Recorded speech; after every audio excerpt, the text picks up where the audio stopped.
Hello friends, welcome back to my channel. तो friends, आज की जो वीडियो है, इस वीडियो में हम लोग पढ़ेंगे भारतीय राष्ट्रीय आंदोलन के कुछ महत्वपूर्ण प्रश्न। जी हाँ दोस्तों, हमने इस वीडियो में सिर्फ उन्हीं क्वेश्चन को लिया है जो कि आपके किसी न किसी वनडे एग्ज़ाम में आए हुए हैं या आपके एग्ज़ाम में आने के ज़्यादा चांसेस हैं। तो ऐसे क्वेश्चन को हमने इस वीडियो में कवर किया है। तो फ्रेंड्स, अगर आप किसी भी गवर्नमेंट जॉब की तैयारी कर रहे हैं, उसमें आपके भारतीय राष्ट्रीय आंदोलन से प्रश्न आते हैं, तो इस वीडियो को आप लास्ट तक देखिएगा। और फ्रेंड्स, अगर आप बिहार शिक्षक भर्ती की तैयारी कर रहे हैं, तब तो यह वीडियो आपके लिए बहुत ही इम्पोर्टेंट है। चलिए वीडियो को स्टार्ट करते हैं। पहला प्रश्न आपका दिया गया है कि 1885 में इंडियन नेशनल कांग्रेस की स्थापना किसके पहल पर की गई थी?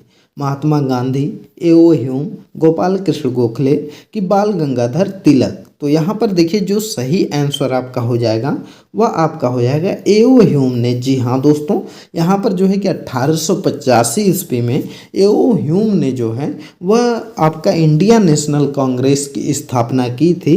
और यह किस दिन की थी? तो यह 28 दिसंबर को की थी। तो इसको भी आप याद रखिएगा, कभी कभी पूछ देता है कि कितने दिसंबर को की थी। तो 28 दिसंबर को जो है कि भारतीय राष्ट्रीय कांग्रेस की स्थापना की गई थी। अगला क्वेश्चन आपका है कि भारतीय राष्ट्रीय कांग्रेस का प्रथम अधिवेशन कब और कहाँ हुआ था?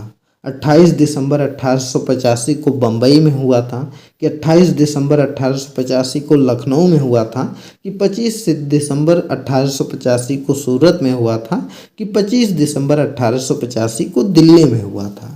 तो देखिए, यह फ्रेंड्स जो आपका हुआ था, यह आपका 28 दिसंबर 1885 को बम्बई में हुआ था। जी हाँ दोस्तों, यह बम्बई में हुआ था। पहले जो है कि यह क्या होने वाला था कि वहाँ महाराष्ट्र के पूना में होने वाला था, लेकिन पूना में जो है कि प्लेग फैल गया, इस वजह से इसको शिफ्ट कर दिया गया बम्बई में। तो पहला जो है कि आपका 28 दिसंबर 1885 को बम्बई में हुआ था। अगला क्वेश्चन हम लोग देख लेते हैं। अगला क्वेश्चन आपका है कि कांग्रेस के प्रथम अधिवेशन की अध्यक्षता किसके द्वारा की गई थी? दादा भाई नौरोजी के द्वारा, व्योमेश चंद्र बनर्जी के द्वारा, वी राघवाचारी के द्वारा, फिरोज शाह मेहता के द्वारा? तो देखिए, यहाँ पर जो पहले आपके अध्यक्ष बने थे वह व्योमेश चंद्र बनर्जी बने थे। जी हाँ दोस्तों, ऑप्शन नंबर बी आपका सही है। और कभी कभी यह पूछ लेता है कि कांग्रेस के प्रथम फारसी अध्यक्ष कौन बने थे, तो वह आपके दादा भाई नौरोजी हो जाएंगे। तो अगर फारसी अध्यक्ष पूछेगा दादा भाई नौरोजी, लेकिन पहला अध्यक्ष पूछेगा तो व्योमेश चंद्र बनर्जी। और एक चीज़ का और यहाँ पे याद रखिएगा, कभी कभी पूछ लेता है कि अंग्रेज अध्यक्ष कौन बना था, तो वह जॉर्ज यूल था। जी हाँ दोस्तों, जॉर्ज यूल जो है वह पहला अंग्रेज अध्यक्ष जो है कि बना था, और वह चौथे अधिवेशन में बना था। जब फोर्थ अधिवेशन हुआ था 1885 के बाद 86, 87, 88 में, 89 में जब अधिवेशन हुआ था, तो उसमें वह बना था। तो इसको याद रखिएगा। चलिए अगला क्वेश्चन हम लोग देख लेते हैं कि यहाँ पर दिया गया है कि आर्य समाज के संस्थापक कौन थे? बाल गंगाधर तिलक थे, राजा राम मोहन राय थे, स्वामी दयानंद सरस्वती थे, कि स्वामी विवेकानंद थे? तो देखिए, आर्य समाज के जो संस्थापक थे वह आपके स्वामी दयानंद सरस्वती जी थे। जी हाँ दोस्तों, स्वामी दयानंद सरस्वती जी ने आर्य समाज की स्थापना की थी। तो अगला क्वेश्चन आपका है कि राजा राम मोहन राय द्वारा किसकी स्थापना की गई थी? ब्रह्म समाज की, आर्य समाज की, थियोसॉफिकल सोसाइटी की, पूना सार्वजनिक सभा की? तो देखिए, राजा राम मोहन राय ने जो स्थापना किया था वह आपका ब्रह्म समाज का किया था। जी हाँ दोस्तों, ऑप्शन नंबर ए आपका सही हो जाएगा। ब्रह्म समाज की स्थापना राजा राम मोहन राय ने किया था। और जो है कि राजा राम मोहन राय ने एक चीज़ और किया था, वह किया था सती प्रथा का अंत। जी हाँ दोस्तों, बहुत ही इंपॉर्टेंट क्वेश्चन है। पूछ देता है कि सती प्रथा का अंत किसके प्रयास से हुआ था? तो सती प्रथा का अंत जो है कि राजा राम मोहन राय के प्रयास से हुआ था, क्योंकि राजा राम मोहन राय जो थे, इन्होंने अपने घर पर ही देखा था कि जब उनके भैया की मृत्यु वगैरह हो गई थी, तो उनकी भाभी को जिंदा वगैरह जला दिया गया था। तो इस वजह से वह काफ़ी दुखी हो गए थे और उन्होंने सती प्रथा का अंत कर दिया। तो इस चीज़ को याद रखेंगे। अगला क्वेश्चन आपका है कि वर्नाकुलर प्लेस एक्ट किसके शासन में पारित हुआ? तो लॉर्ड लिटन के समय में, लॉर्ड कर्जन के समय में, लॉर्ड क्लाइव के समय में, कि लॉर्ड वेवेल के समय में? तो देखिए वर्नाकुलर प्रेस एक्ट जो पारित हुआ था यह आपका लॉर्ड लिटन के समय में हुआ था। जी हाँ दोस्तों, लॉर्ड लिटन के समय में वर्नाकुलर प्रेस एक्ट पारित हुआ था, क्योंकि लॉर्ड लिटन जो था जो है कि उस समय बंगाल में सन 78 में जो है कि 1878 ईस्वी में क्या हुआ था कि वहाँ पर जो है कि बंगाल में अकाल पड़ा था, और लॉर्ड लिटन जो है कि इंग्लैंड से महारानी के स्वागत में जो है कि दिल्ली दरबार कर रहा था, और उसमें उसने जो है कि लाखों रुपए खर्च कर दिए थे। तो इस वजह से जो है कि बहुत से अखबारों ने छापा कि जो है कि लिटन जो है कि बहुत ही ज़्यादा बर्बादी कर रहा है, बहुत क्रूर शासक है। तो ऐसे में वह गुस्सा होकर के जो है कि वर्नाकुलर प्रेस एक्ट ला दिया, और यह कह दिया कि आज के बाद सभी अखबार जो हैं वह अंग्रेजी में छपेंगे और अंग्रेज़ी हुकूमत के बारे में कुछ नहीं छपेगा। तो ऐसा एक्ट उसने पारित कर दिया। तो इस चीज़ को याद रखेंगे। और यहाँ पर देखिए लॉर्ड कर्जन जो दिया गया है, तो यह लॉर्ड कर्जन संबंधित था बंगाल विभाजन से। कर्जन ने बंगाल विभाजन किया था कितने तारीख को कि 16 अक्टूबर 1905 को। जी हाँ दोस्तों, 16 अक्टूबर 1905 को बंगाल का विभाजन हो गया था। और यह पारित कब हुआ था? तो यह पारित हुआ था 19 जुलाई को, लेकिन प्रभावी हुआ यह 16 अक्टूबर को। तो इसको याद रखेंगे दोनों डेट। अगला क्वेश्चन हम लोग देख लेते हैं। अगला क्वेश्चन आपका है कि पूना सार्वजनिक सभा की स्थापना किसके द्वारा की गई थी? फिरोज शाह मेहता के द्वारा, बदरुद्दीन तैयब जी के द्वारा, महादेव गोविंद रनाडे के द्वारा, कि महात्मा गांधी के द्वारा? तो पूना सार्वजनिक सभा की जो स्थापना है यह महादेव गोविंद रनाडे ने किया था। जी हाँ दोस्तों, ऑप्शन नंबर सी आपका सही हो जाएगा।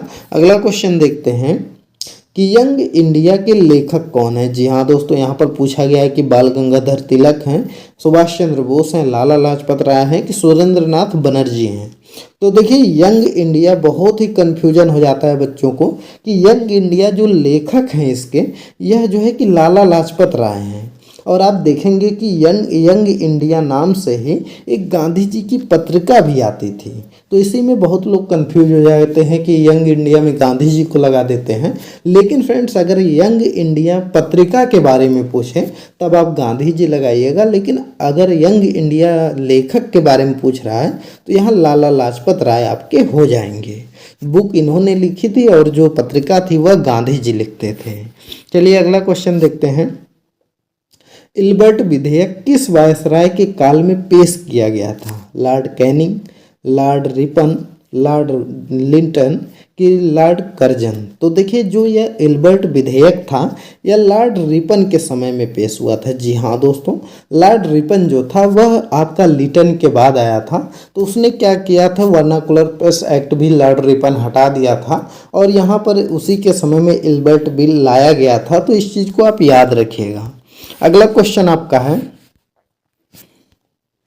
कि आज़ाद हिंद फौज का गठन किसके द्वारा किया गया था? सुरेंद्र नाथ बनर्जी, लाला लाजपत राय, सुभाष चंद्र बोस, कि बाल गंगाधर तिलक? तो देखिए आज़ाद हिंद फौज का जो गठन है वह सुभाष चंद्र बोस के द्वारा किया गया था। जी हाँ दोस्तों, सुभाष चंद्र बोस द्वारा जो है आज़ाद हिंद फौज का गठन किया गया था।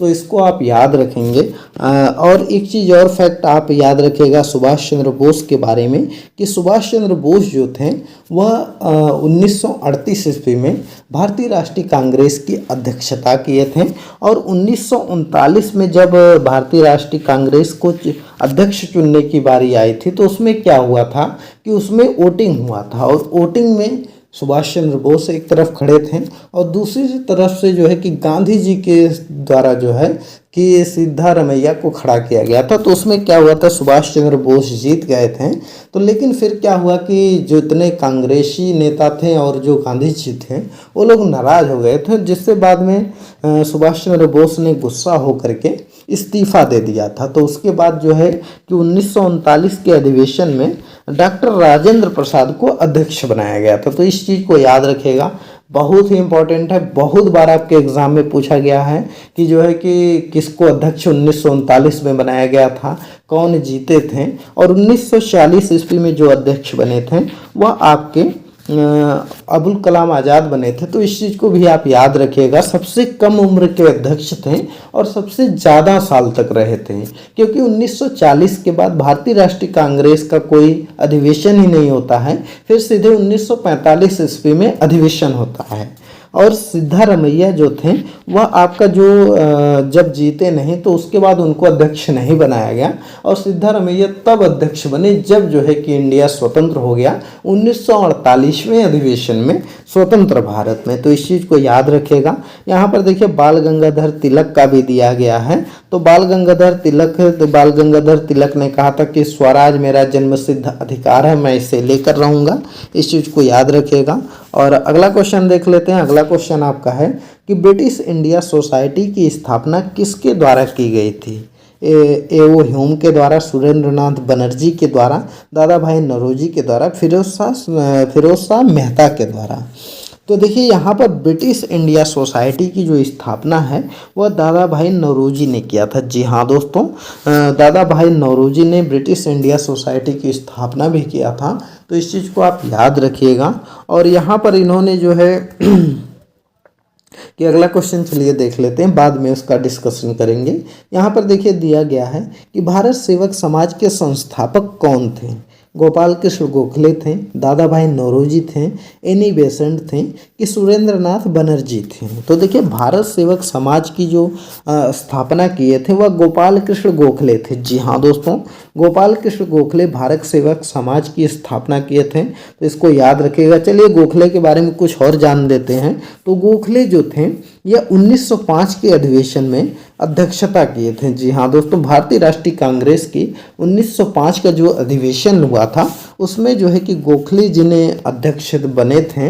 और 1905 के बाद जो है कि 1915 ईस्वी में इनकी मृत्यु हो गई थी। और इन्हीं की मृत्यु पर जो है कि गांधी जी इंडिया लौट करके आए थे। कितने तारीख को? तो 9 जनवरी को। 9 जनवरी को गांधी जी इंडिया आए थे। तो इस दिन हम लोग क्या मनाते हैं? प्रवासी दिवस मनाते हैं, क्योंकि उस दिन जो है कि गांधी जी लौट के आए थे। और यह गांधी जी के राजनीतिक गुरु थे, तो इसलिए जो है कि यह मोस्ट इम्पॉर्टेंट हो जाते हैं। बहुत बार पूछा गया गांधी जी के राजनीतिक गुरु कौन थे, और गांधी जी इंडिया लौट करके कब आए थे? तो वह 9 जनवरी 1915 में आए थे। और कभी कभी तो यह भी पूछ लेता है कि गांधी जी कांग्रेस के अधिवेशन में कब शामिल हुए थे। तो बहुत बच्चे कंफ्यूज हो जाते हैं कि 1915 में आए थे तो उसके बाद ही शामिल हुएंगे, तो वह तिथि मार देते हैं। लेकिन गांधी जी 2001 का जो अधिवेशन 2001 नहीं 1901 का जो अधिवेशन हुआ था उसमें गांधी जी ने जो है कि भाग लिया था। तो इसको याद रखेंगे। अगला क्वेश्चन देखते हैं। अगला क्वेश्चन आपका है कि भारत में उग्र राष्ट्रीयता के उदय का कारण क्या था? उदारवादियों की पद्धति में असंतोष, धार्मिक पुनरुत्थान और सांस्कृतिक नवजागरण, उपनिवेशों में भारतीयों के साथ दुर्व्यवहार, उपयुक्त सभी कारण। तो देखिए भारत में उग्र राष्ट्रीयता के उदय का जो कारण था वह तीनों था। जी हाँ दोस्तों, धार्मिक, यहाँ पर देखिए उदारवादियों के पद्धति में असंतोष भी था, धार्मिक पुनरुत्थान और सांस्कृतिक नवजागरण भी हो रहा था, और उपनिवेशों में भारतीयों के साथ दुर्व्यवहार भी किया जा रहा था। तो ये तीनों ऑप्शन आपका सही हो जाएगा। अगला क्वेश्चन है कि 1905 में बंगाल के विभाजन के समय जो है कि किसके द्वारा किया गया था? लॉर्ड कैनिंग, लॉर्ड कर्जन, कि लॉर्ड वेवेल, कि लॉर्ड लिटन? तो देखिए यहाँ पर जो आपका लॉर्ड कर्जन है इसी के द्वारा जो है कि बंगाल विभाजन किया गया था। कितने तारीख को? तो वह किया गया था 16 अक्टूबर को। जी हाँ दोस्तों, 16 अक्टूबर को। और 19 जुलाई को जो है कि यह प्रस्ताव पास हुआ था। तो इसको याद करेंगे। और जिस दिन बंगाल का विभाजन हुआ था उस दिन जो है कि शोक दिवस के रूप में मनाया गया था। जी हाँ दोस्तों, उस दिन को शोक दिवस के रूप में मनाया था। और जो है कि जो हमारे रविंद्रनाथ टैगोर जी थे इस दिन उन्होंने रक्षाबंधन के रूप में मनाया था, क्योंकि जो अंग्रेज थे वह बंगाल विभाजन इसलिए किए थे कि वह चाहते थे कि हिंदू और मुसलमान जो है कि जो एक दरार पड़ जाए और यह लोग आपस में लड़ लें। तो इसको जो है कि इसका जवाब देने के लिए रविन्द्रनाथ टैगोर जी ने जो है कि रक्षाबंधन का त्यौहार मनाया, जिसमें हिंदू और मुसलमान दोनों लोगों ने मिल करके एक दूसरे को राखी बांधी। तो यह चीज़ हुआ था। तो इसको याद रखिएगा, बी ऑप्शन आपका सही हो जाएगा। अगला क्वेश्चन देखते हैं। अगला क्वेश्चन आपका है कि उग्र राष्ट्रवादियों का साधन क्या था? बहिष्कार था, स्वदेशी था, राष्ट्रीय शिक्षा था, कि ये सभी साधन थे। तो उग्र राष्ट्रवादियों का जो साधन था, तो पहली बात तो बहिष्कार था, दूसरा था स्वदेशी। स्वदेशी आंदोलन आपका चला था 1905 के बाद में। 1905 में जब आपका बंगाल विभाजन हुआ तो उसके बाद स्वदेशी आंदोलन चालू हो गया था। तो यह भी आपका था, यह भी था, और राष्ट्रीय शिक्षा भी थी। तो इसलिए ऑप्शन नंबर डी आपका सही हो जाएगा। अगला क्वेश्चन हम लोग देख लेते हैं। अगला क्वेश्चन आपका है कि दक्षिण शिक्षा समाज की स्थापना किसके द्वारा की गई थी?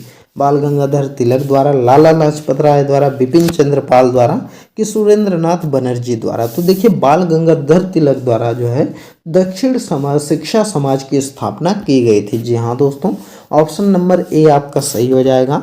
नेक्स्ट क्वेश्चन देख लेते हैं। देखिए फ्रेंड्स, यह सब जो है इसको ज़्यादा एक्सप्लेन करने की ज़रूरत नहीं रहती है, क्योंकि इसमें डायरेक्ट पूछता है, तो इसलिए हमने इसको एक्सप्लेन नहीं किया। और बाल गंगाधर तिलक के बारे में तो आप जानते हैं कि बाल गंगाधर तिलक ने कहा था कि स्वराज मेरा जन्म सिद्ध अधिकार है, मैं इसे लेकर रहूँगा। और देखिए एक चीज़ चलिए बता देते हैं कि जो बाल गंगाधर तिलक थे, इनकी मृत्यु कब हुई थी? तो इनकी मृत्यु हुई थी 1 अगस्त को। जी हाँ दोस्तों, 1 अगस्त 1920 को हुई थी। और जिस दिन इनकी मृत्यु हुई थी उसी दिन जो है कि गांधी जी ने असहयोग आंदोलन शुरू हो किया था। जी हाँ दोस्तों, बहुत ही इंपॉर्टेंट क्वेश्चन है, बहुत बार आपके एग्जाम में आया है कि किस तारीख को गांधी जी ने असहयोग आंदोलन की शुरुआत की थी। तो वह आपका 1 अगस्त 1920 था। और सविनय अवज्ञा आंदोलन कब शुरू हुआ था? तो सविनय अवज्ञा आंदोलन 6 जुलाई, यहाँ पर 6 अप्रैल, सविनय अवज्ञा आंदोलन 6 अप्रैल 1930 को शुरू हुआ था। जी हाँ दोस्तों, 1930 को जो है कि आपका सविनय अवज्ञा आंदोलन शुरू हुआ था। और आपका जो भारत छोड़ो आंदोलन शुरू हुआ था वह 8 अगस्त 1942 को शुरू हुआ था। जी हाँ दोस्तों, 8 अगस्त 1942 को भारत छोड़ो आंदोलन शुरू हुआ था। चलिए नेक्स्ट क्वेश्चन देखते हैं। अगला क्वेश्चन आपका है कि स्वतंत्रता मेरा जन्म सिद्ध अधिकार है। देखिए क्वेश्चन आ गया, 2-3 बार आपको रिपीट किया हूँ, वही क्वेश्चन आ गया। मैं इसे लेकर रहूँगा, किसने कहा था? बाल गंगाधर तिलक ने कहा था। अगला क्वेश्चन देखते हैं। अगला क्वेश्चन आपका है कि मुझ पर किया गया लाठी का एक एक प्रहार ब्रिटिश साम्राज्य के कफन में कील बनकर रहेगा, ऐसा किसने कहा था? बाल गंगाधर तिलक ने, लाला लाजपत राय ने, बिपिन चंद्र पाल ने, भगत सिंह ने? तो देखिए, यह जो मुझ पर किया गया लाठी का एक एक प्रहार ब्रिटिश साम्राज्य में कफन में कील बनकर रहेगा, यह जो है कि लाला लाजपत राय ने किया था। जी हाँ दोस्तों, जब लाला लाजपत राय जो है साइमन कमीशन का विरोध कर रहे थे, तो उस समय जो है कि अंग्रेज पुलिस द्वारा लाला लाजपत राय पर जो है कि लाठियों से प्रहार कर दिया गया था। तो उस समय लाला लाजपत राय ने कहा था कि मेरी पीठ पर किया गया एक एक प्रहार ब्रिटिश हुकूमत की कफन में कील बनकर रहेगा। तो यही चीज़ उन्होंने कहा था। चलिए अगला क्वेश्चन देखते हैं। अगला क्वेश्चन आपका है, अमेरिका में गदर पार्टी की स्थापना किसके द्वारा की गई थी? लाला हरदयाल के द्वारा, भाई परमानंद के द्वारा, चंपक रमई पिल्लई के द्वारा, कि श्यामाजी कृष्ण वर्मा के द्वारा? तो देखिए, अमेरिका में जो गदर पार्टी की स्थापना थी वह आपका लाला हरदयाल ने की थी। जी हाँ दोस्तों, ऑप्शन नंबर ए आपका सही हो जाएगा। गदर पार्टी की स्थापना लाला हरदयाल ने की थी, तो ऑप्शन नंबर ए आपका सही हो जाएगा। अगला क्वेश्चन है कि कांग्रेस के उदारवादी व उग्रवादी नेताओं में वास्तविक रूप से विभाजन किस अधिवेशन में हुआ था? बम्बई अधिवेशन में, सूरत अधिवेशन में, कलकत्ता अधिवेशन में, कि पूना अधिवेशन में? तो देखिए, उदारवादी और उग्रवादी नेताओं में जो आपका विभाजन हो गया था वह हुआ था सूरत अधिवेशन में। जी हाँ दोस्तों, सूरत अधिवेशन में उदारवादी और उग्रवादी नेता अलग अलग हो गए थे, तो इसको आप याद रखिएगा। तो फ्रेंड्स, यह टॉप 20 क्वेश्चन थे जो कि हमने इस वीडियो में कवर किया। और फ्रेंड्स, इसकी हम 4-5 वीडियो लाएंगे जिसमें कि पूरा डिटेल से आपको एक्सप्लेन कर देंगे कि कब क्या क्या चीज़ें हुई थी, पूरा स्टोरी के साथ बताएंगे। तो आप हमारे चैनल पर नए हैं तो चैनल को जरूर सब्सक्राइब कर लीजिएगा। किसी भी एग्ज़ाम के लिए भारतीय राष्ट्रीय आंदोलन बहुत ही इंपॉर्टेंट होता है, इससे ज़रूर आपके 3 से 4 प्रश्न बनते हैं। जी हाँ दोस्तों, मॉडर्न हिस्ट्री आजकल बहुत ही ज़्यादा आ रहा है जिसमें कि यह सब चीज़ें पूछी जा रही हैं, तो इसलिए हम उस सभी को कवर करेंगे। जैसे भी क्वेश्चन बनते हैं सब क्वेश्चन को लाएंगे, तो आप हमारे चैनल को सब्सक्राइब कर लीजिए। वीडियो पसंद आई हो तो वीडियो को लाइक कर कर दीजिए, ज़्यादा से ज़्यादा शेयर कर दीजिए।